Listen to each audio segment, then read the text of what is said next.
Future millionaire, and I have extremely exciting news right now for the short term, maybe just today. But if what I'm seeing is correct, we've got some potential swing trades here in the making. I would wait until after the 11:45 and 11:47 sell-offs. There's 11:32, 11:35, 11:37, 11:42, and 11:45 roughly, or 11:47. Those are all sell-off points in the USA. Not times to buy. You always wait until after those moments if you're going to buy in. So I'm coming on right now. Just jot those numbers down. So what I'm seeing with Bitcoin is I think we have an inverted head and shoulders, a successful inverted head and shoulders. So if everybody's like, Tom, you're never bullish. Well, we have to wait for somewhat of a bullish indicator. To me, what happened here is out of nowhere in these 30-minute cycles in the last day or so, we created a bullish narrative. Like I said, I would wait until we started creating something. Inverted left shoulder appears to be the inverted right shoulder, and it's successful. That is a successful hold. We held the 30-minute. We came topside of here. We should be able to get up here to 44,530 with no problem, as long as this is holding out like we're thinking. Now, if we can break past there, that's where the interesting part comes. If we break past there, we might be able to get up to what I was talking about earlier in the week and finish off a massive cup and handle. And this is what intrigues me, because we came down, right? Bounced up, hit top side of our descending resistance line that was used as support. So that's ultra bullish bounce out of that channel, which means we're probably going to complete a cup up here, maybe at 47,176. And then we're going to come off hard. So what I would say is this is a melt up. We're melting up for a big crash. And when you melt up, it's the ultimate way of trapping as many people as possible, and you immediately, when you hit that support resistance area where you fall off, it's an immediate. Everybody gets hit. But be that as it may, if Bitcoin really at minimum here is getting ready for a move, and like I said, we are at 43,335. So far this sell-off, the first one went great. So at this area right here, we're looking at 2.59%. Up to maybe 7.97 and potentially almost 10% pump for Bitcoin.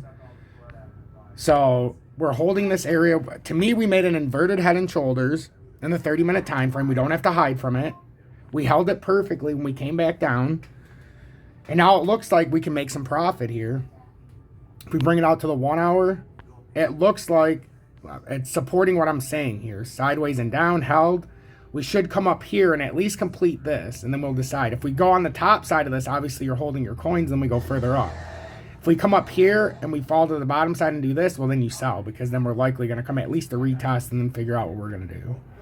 You know, it could be a tricky situation. So why am I saying this? It fits in with my narrative that I was talking about earlier with XRP. XRP, I think, and it's a little bit more difficult, but I think is working out the same type of area. So we keep holding 75 cents. I'm not saying we're going to do anything crazy, but I certainly think XRP has proven enough to where it held this, right? And it should come up here at minimum. If Bitcoin comes up to 44.5, I think XRP's got a date with 83 cents, which would make it about a 5% gain. But I also think XLM, if this happens, could be on a rocket ship back up to 29.1. So take that for what it's worth, because that would put XRP around 87 cents, which means we probably would have an overshoot. So we already have some evidence that XLM is getting ready to move up here. We have a big wick up. Came down, consolidated. Now if we can get topside of the 30-minute, that could be a successful hold back up to this, at least a retest. Complete this cut properly, and then we could come down if we had to. But I wanted to put this out here for you guys. And then the last thing I want to look at is Casper, because Casper is really on my mind. This is where I'm going. I'm probably going to buy it here in the short term.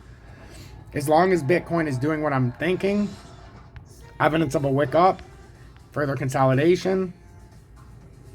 So I think with Casper, the most likely scenario, and then I'm going to release this, and be awfully careful. If Bitcoin completes this cup that I'm seeing, all we have to do is get topside of 1172 on the 30-minute time frame, and I think that's what we're building to. We have higher lows forming, as you can see from down here.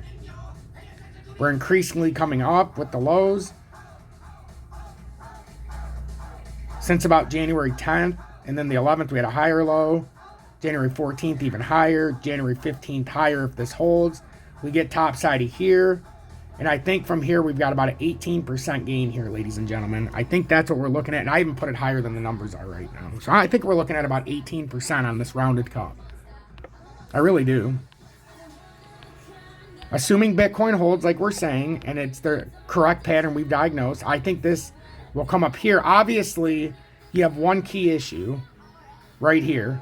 So if you're playing it, make sure that you might have a sell just in case at 1165 if it doesn't stay topside.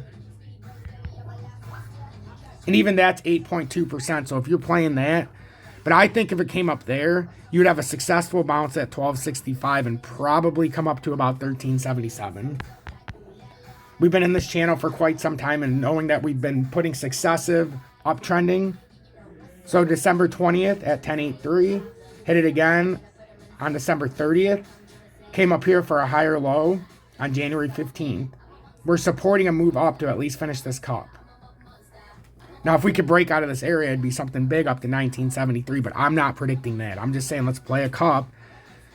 And then the downside risk, if you were to play it from here, it's obvious. The up channel, we would fall some, and it's a risk. It's 12.3% if we were to break down. But obviously, we'd be playing this on Bitcoin, and that's the further breakdown that I see in the channel after a nice bounce if we do bounce here. So, I mean, I'm breaking this to you as I see it. To me, it looks like in the 30-minute time frame, Bitcoin held off a successful inverted head and shoulders for the immediate short term. And that's only if you play it like this. We had the drop, left shoulder, right shoulder, back up to the drop point. Then we can decide from there. But at least that would give us a nice bullish scenario for Saturday. So tell me what you think in the comments. I'm really interested to see what everybody thinks. Hit that like button.